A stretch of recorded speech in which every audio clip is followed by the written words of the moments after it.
man who's been described as a radio legend and the world's oldest DJ. He spent over 70 years in broadcasting. He left Melbourne at the age of 28.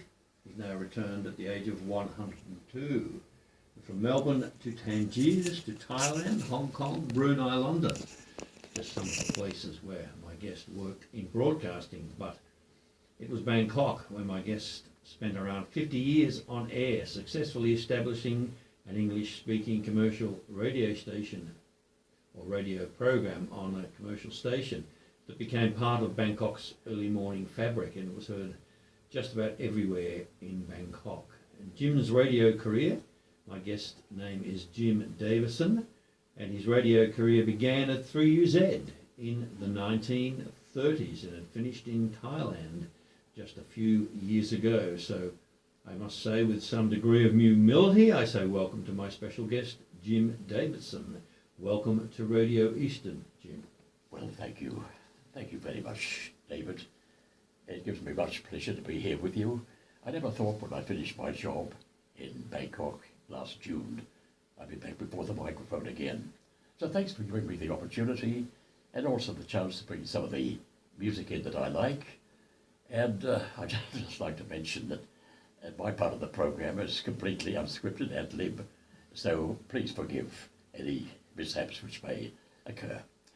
Well, now, I started work when I was 14, and between 14 and the beginning of the war, I was with a wool company, but every Friday afternoon I took time off to go to 3UZ, which was in the upper part of Burke Street, and do a program about the care of pets between 4:30 and 20 to 5. And Ernie Trotman, Uncle George at the time, and Auntie Elsie Bradshaw, they were very kind to me. And Ernie said to me one day, he said, "You may be working in a highfalutin job. It's not your type of work. Radio is your forte." Well, it took a long time to come to fruition, more than almost 2 decades. But eventually the time came. Well, after I finished my work with the wool company, I joined the Merchant Navy. I had no need to because the job was reserved, but I craved adventure and I thought this is the time to do it. So I joined the British Merchant Navy and then later transferred to the American Marine and spent most of the time with the Americans on the North Atlantic with the Liberty ships. Well, I mean, I thought sea life was going to be glamorous and wonderful. It's monotonous and a bit tiring. And during wartime, you saw things that perhaps you prefer not to see. But it all passed off very nicely. And when the war came to an end in 1945, I thought, I've been with the Americans now for almost 2 years, and I've seen nothing of the country. So I took off for New York and became an elevator boy in a very nice mansion, 113th Street, on the corner of Broadway and 113th Street, called Forest Chambers, occupied by a lot of elderly, mostly female retirees. They were very kind to me. The first days on the job, a bit of a nightmare because there was no press button for the elevator in those days. You had the lever, and you had the passengers hopping up or jumping down for the first 3 days. But they put up with it, and I enjoyed New York, except for one hiccup. I answered the door one morning, and the man with a gun forced me back into the apartment, stole all my things, my clothes and everything, watch, typewriter, all went. And they threatened to do all kinds of drastic things if I didn't comply with what they wanted me to do. Keep quiet for the first hour. Well, I kept quiet, then I called friends, and that was it. But that was the only blemish as far as New York was concerned.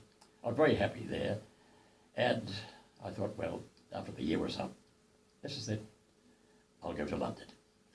Well, let's stop here for a moment. David has enabled me to bring me some of the music in that I enjoy. So let's hear the first one, Dean Martin and A Kick in the Head. Kick in the Head from Dean Martin, and that was one of the selections from my studio guest tonight, Jim Davison. And we'll return to Jim for another segment of his interesting life after these commercials. At one time, the world's oldest DJ. He began in radio in the 30s, and he finished quite recently. He's now in Melbourne. He's at the wonderful age of 102. And just before that break, we were talking about New York and Jim leaving New York. So, Jim, continue the story. Well, thank you for all that praise. I'll sleep better tonight. Anyway, now getting back to the war's end in 1945, I left New York and caught a ship, a merchant navy ship, to go to London. And on the way, I met a lady passenger whose husband owned a gold mine in Prestia in West Africa. Prestia is quite a big village, not far from the main point of Takoradi. Well, I got the job as a clerk there, and I was comparatively happy, loved the food, liked the people, but I yearned for the bigger time and got a job in Accra, the capital, and it was ATS there for Pan American Airways. ATS, Airport Traffic Supervisor. Now that was a very interesting period. I enjoyed every moment of it, and I stayed there in that particular job from 1947 to 1951. And then I thought, I'm not making a great deal of money, and a logging company came along and offered a fantastic salary for a rather difficult job, living in the jungle and looking after their staff. Well, the job lasted 6 months. Then I found myself stranded, no job, and alone in the jungle. Well, I survived for a few months, borrowed a few pounds from my friends, and made off for Tangier. Now, Tangier at that time was a fantastic place. It was the international zone controlled by France, Spain, and Britain.